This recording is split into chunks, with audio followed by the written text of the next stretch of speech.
জামাত কোনো মানে জামাত যা বলছে এটা আমরা লিড দিচ্ছি, তারা ফলো করছে। ও জামাতকে এনসিপি লিড দিচ্ছে, অফকোর্স। এবং আপনি ভোটের দিকেও দেখেন না যে জামাত তো আসলে তার ইতিহাসে কোনোদিন এত ভোট পায় না, এটা তো এনসিপি না থাকলে সম্ভব হতো না। মানে আপনি জামাত এনসিপি একসাথে মিলে যদি জুলাই সনদের জন্য বলে থাকে, জামাতের জন্য এনসিপি পিছিয়ে গেল, জামাত কিন্তু ঠিকই তার সিগনেচারটা করলো। আমরা তো সময়ে মানুষকে অনেক কিছু শেখাই, আমরা তো দেখলাম, আপনিও দেখেছেন। তো এনসিপি কিন্তু ওই দিন একটা ধাক্কা খেলো, কারণ এনসিপি মনে করেছিল যে এনসিপি সিগনেচার না করলে জামাত করবে না, জামাতের সঙ্গে সমমনা আরো অনেকেই করবে না, কিন্তু প্রত্যেকেই করলো, বাদ পড়লো এনসিপি। তো এনসিপি কিন্তু ওইখানে চুপ, ওইখানে কিন্তু ওই যে জামাত আবার শিখিয়ে দিল বাবার চেয়ে বড় হয়েও না। হ্যাঁ, এনসিপি ওইখানে চুপ। এনসিপি যেটুকু পারে বিএনপির সাথে পারে, আচ্ছা ফাইন, বিএনপির সাথে পারুক, আমরাও এটা চাই। আমরা চাই সত্যিকার অর্থে ছায়া সরকার হোক। সেটা যদি এনসিপি সেই 6 জনকে নিয়ে ছায়া সরকার হতে পারে, স্যালুট। কারণ সুন্দর কথা বলার জন্য সবাই, একজন ব্যক্তিও যদি ভালো কথা বলে, জনগণ তো জিনিসটা সম্পর্কে ওয়াকিবহাল হবে, জনগণ তো বুঝবে কে ভালো বলছে কে বলছে না।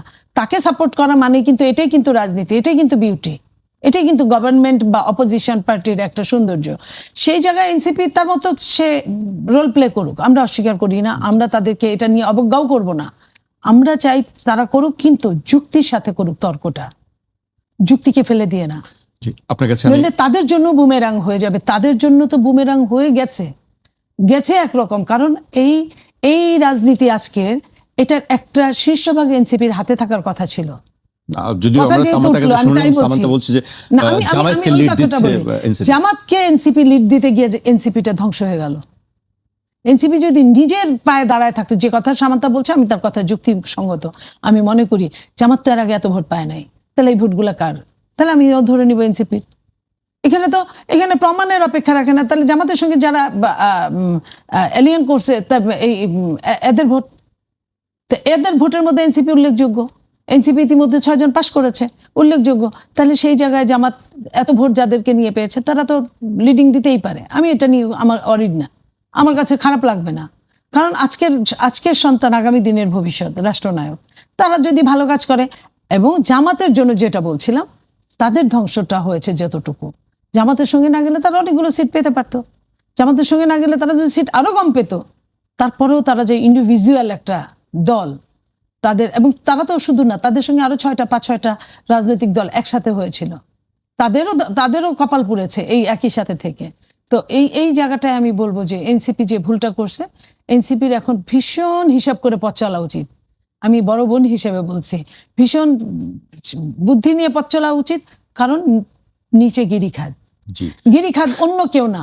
যতটা শত্রু যাকে মনে করা হয় তারা, যতটা তার চেয়ে অনেক বেশি যাদেরকে বন্ধু মনে করা হয় তারা। আপা, আপনার কাছে আবার আপা অনেকগুলো কথা বলেছেন। গিরিখাত আপা দেখতে পাচ্ছেন বা বুমেরাং হয়ে যাবে এরকম একটি আশঙ্কা আপা করছেন। আসলে সামান্তার কাছে জানতে চাই যে জামায়াতের সঙ্গে এনসিপির সম্পর্কটা এখন কেমন? আমরা জানি যে নিজেরা নির্বাচনের আগে একটা নির্বাচনী জোট ছিল, তারপরে এখন কি অবস্থায় আছে? মানে সিদ্ধান্ত কি জামাত এককভাবে নিচ্ছে, নাকি এনসিপির সঙ্গে বিভিন্ন আলোচনা করেই সিদ্ধান্তগুলো নিচ্ছে? কোন অবস্থায় আছে আসলে দুই দলের সম্পর্ক? মানে আমার কিছু আপার বিষয়গুলো আমি একটু উত্তর দিই। যেমন সাইনিং এর ব্যাপারটা, জুলাই সনদের এই সাইনিং এর ব্যাপারটা এনসিপির মতো করে চিন্তা করছে। সময় আমি একদম মানে অ্যাক্টিভ মেম্বার, এবং আমি জানি পুরো সময়টা কি হয়েছে। এনসিপি একদম নিজস্ব চিন্তা ছিল, কোনো দলের সাথে মানে এটা জোটগতভাবে একসাথে গিয়ে সাইন করা, এটা কোনো মানে বিষয়ই ছিল না আমাদের। আমরা গণঅভ্যুত্থানকে কিভাবে লালন করতে হয় সেইটার পারপাসকে ঠিক করে সাইন কি আমাদের জন্য জরুরি কি জরুরি না, এবং সবকিছু আমরা ডকুমেন্ট পাচ্ছি কিনা, এইটা হচ্ছে কনসার্নের বিষয়। আমরা আমাদের মতো করেই সাইন করেছি, এবং সাইন যেভাবে হয়েছে, যে টাইমলাইনে হয়েছে, আমি অ্যাবসলিউটলি ডিফেন্ড করব। আমি মনে করি অ্যাবসলিউটলি রাইট কাজ হয়েছে। কারণ আমি যেটার আদেশ দেখি নাই, যেটা কিভাবে হবে সেটা আমি জানি না, সেটা আমি সাইন করতে পারি না। যারা করেছে এটা ভুল করেছে। জামাতের জন্য এনসিপি কখনোই অপেক্ষা করে নাই। এই নির্বাচনের আগে কোনো ডিসিশনের কারণে জামাতের জন্য এনসিপি অপেক্ষা করে নাই। দ্বিতীয়ত, যখন আমাদেরকে বলা হয়েছে যে বাচ্চারা বাপের চেয়ে বেশি বুঝো না, আমি নিজে পাবলিক টেলিভিশনে বারবার বলেছি, আবু জাহেলের কাছ থেকে, কোন চাচা আবু জাহেল এটাও জানি, আবু জাহেলের কাছ থেকে আমাদের পরামর্শ শুনতে হবে না। তা আমি নিজে বলেছি এটা। তো তাদের অনুযায়ী তো আসলে এনসিপি চলবে না। যদি এখন পর্যন্তও চলে থাকে, মানে যে নির্বাচনের এই যে সময়টা, এই সময়টার পরেও আমি বারবার বলছি এনসিপি থেকে বের হয়ে আসতে হবে। এই জোট থেকে বের না হলে এনসিপি রাজনৈতিক ভবিষ্যৎ সামনে গিরিখাতের সামনে আছে। কিন্তু এনসিপির রাজনৈতিক ভবিষ্যৎ সামনে অনেক উজ্জ্বল যদি এই যে ল্যাগিং মানে এই যে পিছনে টেনে রাখার যে শক্তিটা এইটা যদি না থাকে আমাদের সাথে। আপনি কি মনে হয় জামায়াতের সঙ্গে কি আসলে সেখান থেকে বের হতে পারবে কি মনে হয়? আমি আশাবাদী। আমি বলেছি আগেও যে আমি একটা মতাদর্শিক, আমি এবং আমার অনেকেই সহযোদ্ধা আছেন, আমি শুধু একা না এখানে, এবং আমরা একটা মতাদর্শিক সংগ্রামের মধ্যে আছি। পার্টিটাকে এখান থেকে বের করা এটা national interest, it's for the cause of Bangladesh, the pro Bangladeshi stand. Jamaat is not pro Bangladeshi, never has been. So আমাকে এখান থেকে মুক্ত হতে হবে এবং এই পার্টিটাকে মুক্ত করতে হবে। এই কাজটা আমি মতাদর্শিক সংগ্রাম হিসেবে নিয়েছি। আপনারা জানেন যে পৃথিবীতে প্রচুর পার্টিতে মতাদর্শিক সংগ্রাম, ইন্টারনাল সংগ্রাম হয় এবং এগুলো পাবলিকলি হয়। এগুলোর মধ্যে আতঙ্কিত হওয়ার কিছু নাই। বাংলাদেশে এই প্র্যাকটিস নাই, কারণ আমরা গণতন্ত্রের চর্চা কেবলমাত্র শুরু করেছি। গণতন্ত্রের চর্চা ছিল না, 53 বছরের ছিল না। এটা তো বিএনপিরও দায় নিতে হবে, তারা করে নাই। বিএনপি তার দলের অভ্যন্তরে কোনো ধরনের যদি এর বিরুদ্ধে কথা বলে কোনো সিদ্ধান্তের, তার তো জীবন থাকে কিনা সেটা নিয়ে সন্দেহ, লেট অ্যালোন তার পোস্ট। কিন্তু বড় বড় সিদ্ধান্তের ক্ষেত্রে তো অবশ্যই বড় বড় সিদ্ধান্তের ক্ষেত্রে অবশ্যই। এই কারণে তারা এনসিপি নির্বাচন করেছে, আমি তো নির্বাচনে কোনো ভূমিকা রাখি নাই।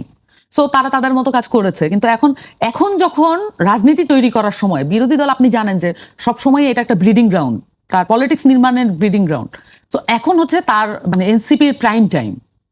এই সময়টা আসলে কোনো শক্তি যেটা পেছনে টেনে রাখে, যে আসলে কনফিউজ, মানে আমিরে জামাত, ওনার প্রতি আমার অত্যন্ত শ্রদ্ধা রেখে বলছি, উনি ইলেকশনের পরের দিন রাস্তা ঝাড়ু দিচ্ছিলেন, যেখানে অনেকগুলো ডিসিশন, এবং যেদিন বিএনপি শপথ নিল না সংবিধান সংস্কার সভার, সেদিন উনি রাস্তা ঝাড়ু দিচ্ছেন, ওনাকে ফোনে পাওয়া যাচ্ছে না। এই ধরনের ঘটনা ঘটেছে।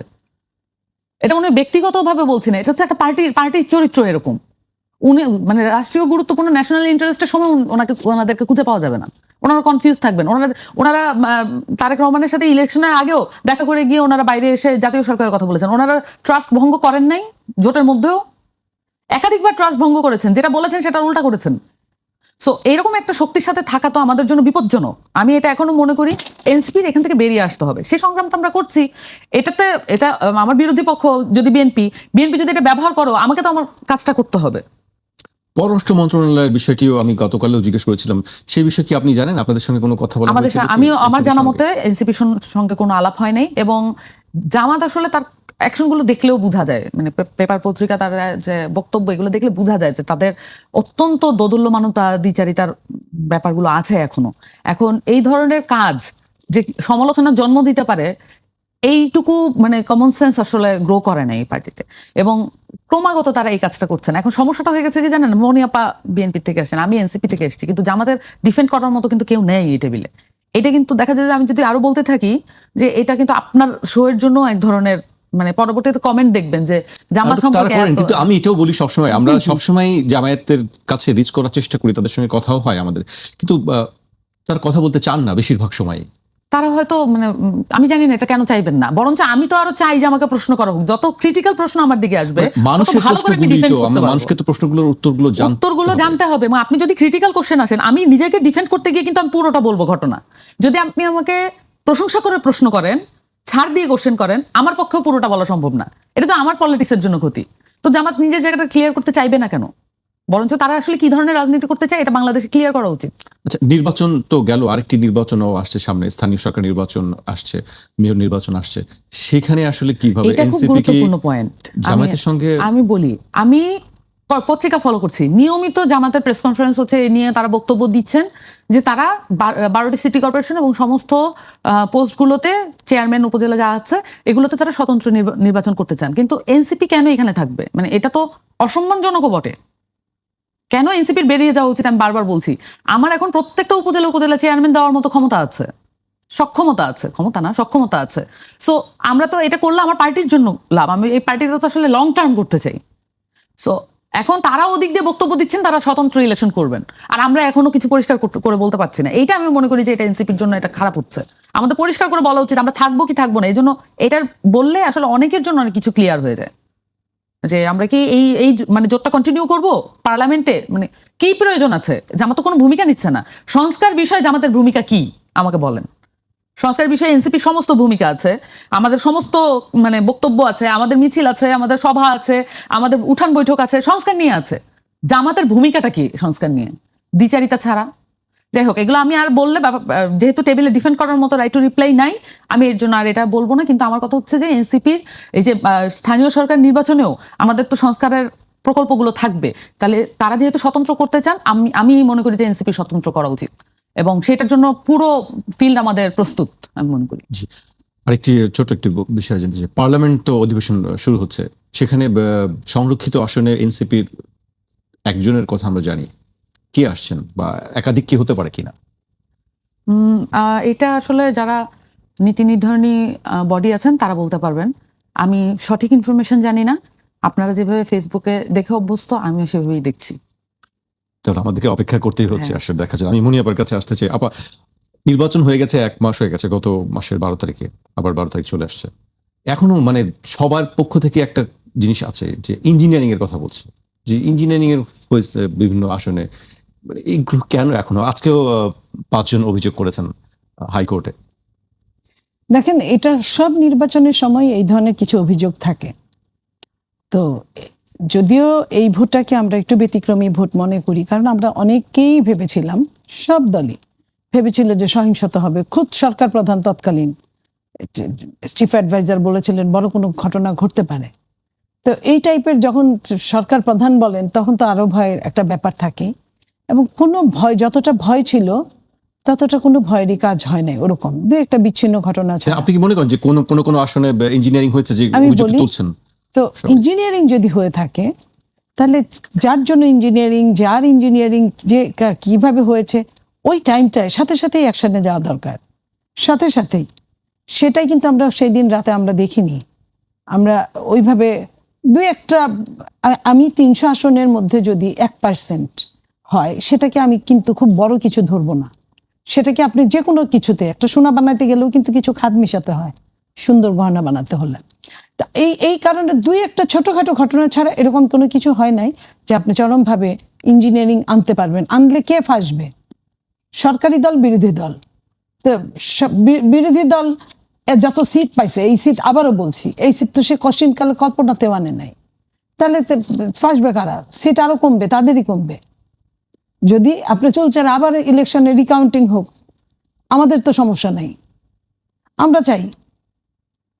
তো আর কি করবে? আরেকটা নির্বাচন, এর চেয়ে ভালো বাংলাদেশ আর কি নির্বাচন হতে পারে যে আপনি আরেকটা নির্বাচন আনবেন? জি, আমি শেষ পর্যায়ে চলে এসেছি। আমি সামাদের কাছে সেই একই প্রসঙ্গে আসতে চাই। বিএনপি চেয়ারম্যানের উপদেষ্টা পরিষদের সদস্য, চাঁপাইনবাবগঞ্জ সদর আসনের সাবেক এমপি হারুনুর রশিদ বলেছেন, ত্রয়োদশ জাতীয় সংসদ নির্বাচনে জামায়াতের সেক্রেটারি গোলাম পরোয়ার যখন হেরে গিয়েছিল, তখন ঢাকার জামায়াতের আমিরও হেরে গিয়েছিল। তিনি বলেছেন এনসিপির প্রধান নাহিদ ইসলাম হেরে গিয়েছিল, সেটা আমরা পত্রিকা গণমাধ্যমে দেখেছি, তাকেও সামান্য ভোটে বিজয়ী করা হয়েছে। অর্থাৎ এরকম একটা আশঙ্কা ছিল, যদি জামায়াত ইসলাম এই সমস্ত সিটে হেরে যায়, তাহলে পার্লামেন্টে যাওয়া না যাওয়া অনিশ্চিত হয়ে যাবে। সুতরাং সরকার এসব ক্ষেত্রে একটা মেটিকুলাস ডিজাইন করেছে কিভাবে বিরোধী দলকে পার্লামেন্টে নেওয়া যায়। তিনি একটু আরো অনেক বেশি কথা বলেছেন, আরো অনেক কিছু বলেছেন, শুনেছি আমি ভিডিওটা। বেশি কথা মনিয়াপার কথা শুনে আমি আজকে খুব খুশি হয়েছি, কারণ মনিয়াপা এই ইঙ্গিতগুলো ইলেকশনের পর বেশি দিচ্ছিলেন। আজকে যে মনিয়াপা বুঝতে পেরেছেন যে এটা গণতন্ত্রের জন্য এবং সরকারি দলের জন্য এটা প্রবলেমেটিক, এটার জন্য আমি ধন্যবাদ জানাই। কারণ আপনি যখন একটা প্রসেসের মধ্যে দিয়ে গেছেন, আপনি কোনো কথা বলেন নাই পুরো সময়, 24 ঘন্টা 48 ঘন্টা পার হয়ে গেছে, কোনো কথা বলেন নাই, এখন এসে আপনি অনেক কিছু বলছেন। এটা আসলে কার জন্য বলছেন, কাকে উদ্দেশ্য করে বলছেন? যেই ভোটাররা মানে লঞ্চে বাসে চড়ে নিজেরা গাটের টাকা খরচ করে নিজেরা গিয়ে ভোট দিয়েছেন আনন্দ করে, তাদেরকে অপমান করার জন্য বলছেন এখন? এটা কিন্তু সব দুই দল থেকেই আমরা দুই দেখছি। দল থেকে এটা দেখতে পাওয়া যাচ্ছে। এবং আমি অদ্ভুত যে আপনারা কেন, যদি কোনো জায়গায় ইলেকশন আমি একটা লাইন ক্লিয়ার করতে চাই। আমি একদিন একটা জায়গায় বলেছিলাম, সেটা কিন্তু ইন্ডিভিজুয়াল, আমি কিন্তু সব কিছুতে বলিনি। ইন্ডিভিজুয়াল যখন আপনি আমার উপর খুব কিছু বলবেন, তখন আপনার যদি কিছু, আমি অনেক কিছু জানি, একটা দুটা ইঙ্গিত করা যায়, ওটা ইন্ডিভিজুয়াল ছিল। বাট আমি আবারও বলছি, ভোটের পরে 24 ঘন্টার মধ্যে কেউ ক্লেম করে নাই, তাহলে এই ক্লেমগুলো এখন, এটা কিন্তু কোনো, যতবারই বলেন না কেন, এটা কোনো কাজে লাগবে না। Thank you. জি, না, আমার কাছে এটাই মনে হয় যে আপনার প্রশ্নটা ছিল যে এই কথাগুলো কেন আসছে এখন। এইটা হচ্ছে কি, মানে পলিটিশিয়ানরা কখনো আমাদের দেশে রেসপন্সিবল টকিং এর জন্য প্রস্তুত হয় নাই। তখন যেটা তারা করেন, এলাকায় গেলে, এবং তারা জনগোষ্ঠী তো তৈরি করেন, রাজনৈতিক জনগোষ্ঠী যেটাকে বলে, আপনি যেখানে হচ্ছে রেসপন্সিবল পলিটিক্স করবেন, সেটা যেহেতু তারা মাঠে তৈরি করেন নাই, তারা আবল তাবল বলেন অনেক সময়, মানে যেটা বলার না সেটা বলে মনোযোগ পাওয়ার চেষ্টা করেন। সো আমার কাছে মনে হয় যে এই যে প্যাটার্ন, এই প্যাটার্নটা কিন্তু সব দলের ক্ষেত্রেই আছে। সো এই প্যাটার্নটা থেকে মুক্ত হওয়ার জন্য বিএনপিকে এবং যারা প্রধান বিরোধী দল তাদেরকে আসলে একটা কাজ হাতে নিতে হবে, সেটা হচ্ছে বাংলাদেশের মানুষকে রাজনৈতিকভাবে এডুকেটেড করা এবং তাদের কথাবার্তার মধ্যে যেন ওই এডুকেশনটা থাকে। আপনি দেখবেন যে আমাদের কুমিল্লা 4 আসনের এমপি, দেবিদ্বারের এমপি হাসনাত আব্দুল্লাহ, উনি কিন্তু একটা হিসাব দিচ্ছেন, জবাবদিহিতার একটা হিসাব দিচ্ছেন। এই ধরনের হিসাব কি বাংলাদেশ আগে কখনো দেখেছে? দেখে নাই। তাহলে এরকম একটা সিম্পল জিনিস, কয় বক্স খেজুর আসে, এই জিনিসটা যখন আসে না, তখন এটা তো একটা হতাশাজনক বিষয় যে আজকে 53 বছর পরে আমাদের জানতে হচ্ছে যে প্রত্যেক ঈদের সময় সৌদি আরব খেজুর পাঠায় উপহার হিসেবে। সো এই জিনিসটা আমরা এতদিন কেন জানলাম না? তার মানে আর কোন সিজনে আর কি কি আসে? মৌসুমী ফল কি আসে? তাহলে আমরা জানি, কিন্তু এই জিনিসগুলো নিয়ে খুব বেশি আলোচনা আলাপ হয় না। এমপিরা এটা গোপন রাখেন কি স্বার্থে, এটা তো আমরা জানি, আমি আর রিপিট করলাম না। সো আমার কাছে মনে হয় যে রেসপন্সিবল পলিটিক্স করা, রেসপন্সিবল টকিং এবং রেসপন্সিবল ডেলিভারি, বক্তৃতা, এগুলো খুব গুরুত্বপূর্ণ। আমি বারবার বলছি, কথার একটা দাম আছে, কথার একটা ভারিক্কি আছে, এটা ওয়েস্ট করা যায় না। সো আপনারা যাকে নেতা হিসেবে দেখবেন, যেই নেতা হিসেবে নিজেদেরকে গড়ে তোলার চেষ্টা করবে, শব্দ চয়ন সবকিছুই ভুল হতে পারে, ভুল ভ্রান্তি হতে পারে, কিন্তু মানে মূল এসেন্সটা কি সে যাতে আসলে দায়িত্ববোধের সাথে করে। জি।